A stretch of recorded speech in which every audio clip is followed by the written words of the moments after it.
Winding up our media availability for the first chase race is Denny Hamlin, and he is the top seed as we begin the 2012 chase for the NASCAR Sprint Cup. Based upon his 4 victories here in 2012, he drives the number 11 FedEx Ground Toyota for Joe Gibbs Racing. And Denny, talk about starting the chase at the top spot, and looking forward to Sunday's race, I'm sure. Yeah, definitely after everything we did this week, it's good to get on track and get back to your schedule. Your normalcy, I guess you could say. So we're excited to be here, and obviously want to get a good start to the chase at this racetrack. This is one that kind of bit us last year right off the bat, and so I think that we should have a good car this weekend. Questions now for Denny. If you have one, raise your hand. Right over here, Jeff has one. Jeff Ross, ESPN. Denny, can you describe what you thought seeing what Tony did last year in the chase? I don't know. It's what I thought is that they hit on something and it was magic and it was just better than what we had. Really it's everyone steps up their game, and it looked like he in particular as a driver, I think, stepped up quite a bit in the chase. I think that he pushed his car to the absolute limit. I think that they caught some great breaks with cautions, timely cautions throughout the chase, and everything just kind of seemed to fall their way when they really needed it. That was my take on it. Right there with Shannon, and then to Lee. Shannon Spake, ESPN. Wondering just your thoughts on the suspension rule, the new suspension rule that NASCAR handed down. How do you think that might affect things over the next 10 weeks for all the teams or specific teams? I think some teams will have to adjust a little bit. I don't think it affects us at all, but I think that for the most part, some teams that run a little bit more aggressive rear end suspensions will have to adjust their setups accordingly. But I don't think it'll be a huge game changer by any means. Lee Spencer, Fox Sports. Just to follow up on that, and then I have another question. But was Gibbs not working on that at all? We were working on things, but as soon as we start working on things, NASCAR changes a new rule, and so we've just really been doing what we've been doing all summer, and everything's been fine. So it's not an area in which it affects us a whole lot. So I think that if anything, it could hurt our competition. But everyone's so smart nowadays; it'll take about a week for them to catch up. Compare Denny Hamlin now to the Denny Hamlin that went into the chase 2 years ago. I'm 2 years older, and I got a baby on the way. That's about it. I don't know. I think I handle my the tough days better. I don't think that I let them bother me quite as much. I think that I handle adversity better on the racetrack during the race.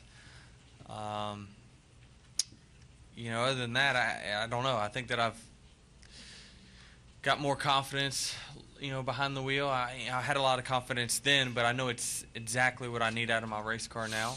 And so, Darian does a good job of asking me the right questions, so it makes my job easier. So I think that really we're just experienced more all around. Our whole race team is.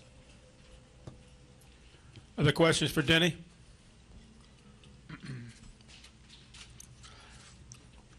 Back in the back.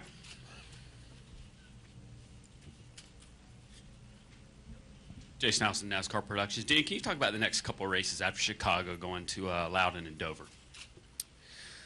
Loudon in particular, we're really excited about going to. I think we'll have a new car there, and obviously, as strong as we ran just not too long ago, we obviously have high expectations when we go back. Dover is another one that my team's been working on quite a bit. Even in the last 2 weeks, we've been really studying that racetrack quite a bit. I'll obviously lean on Kyle a lot and ask a lot of questions leading up to Dover about what we need and what we can look forward to. So I think that those after these first two, the next one's really our biggest obstacle other than the super speedway. So I think that all the remaining chase tracks, the last 5 to 6 are very good tracks for us, and so we're looking at just staying contention here early on. Monty? Monty Dutton, Gaston Gazette. Denny, you don't have any teammates in the chase, but you do have teammates. As a practical matter, what's the difference? I don't know. I wouldn't treat it any differently. I think that my other 2 teammates are more apt to try different things than they would had they made the chase. I think that they would have gone with what they know and try to ride that horse as long as it worked. I think at this point, through talking with Dave, that they're going to be willing to try a lot of different things, trying to get better for next year. In that process, if they hit on something, we're obviously going to be the benefactors of that. We probably won't be trying, we're not going to be trying anything new for 2013 this entire 10 weeks unless we're out of the running early. So I think that, we're just kind of riding that same horse, and they're going to be venturing out trying to find a better one. Brian, do you have a question? Let's go Reed, John, and over here to the right. Go ahead, Reed. Reed Spencer with NASCAR Wear Service. Denny, I've heard you say a number of times, some recently, that your bogey track is in the chase is Dover. Have you done anything basically to try to alter your mindset approaching that particular race? Not till I get there. There won't be anything I do until I get to the track or after New Hampshire's over with. I'm so concentrated this week on this particular track that New Hampshire hasn't even come to my mind. So, like I said, I'm treating this chase as week to week. I won't be focused on a championship until we get to Homestead.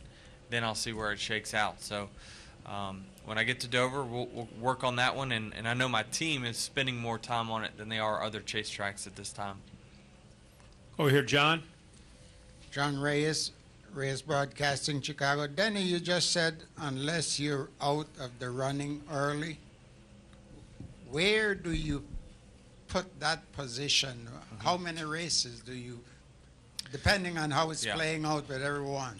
I think if you're halfway through the chase and you're 70 points out, then you're probably done. So I think that that's probably the number that I would look at to say, okay, we need to move on from this year and focus on next. Go ahead, ESPN. Drew Pagnotta, ESPN. Denny, your Vegas odds to win this chase are 2-1. That's second only to Jimmy Johnson. What do you think about that? I think it's tough odds. I think that there's 11 very capable guys of winning this chase. I think that it's hard to handicap. This sport is nearly impossible to handicap because of the variables, whether it be weather, whether it be pit crew, failures, things like that. It's not about just how fast your car and your driver is. So that part of it's very, very tough. But those guys seem to know more than we do at times. So we'll see.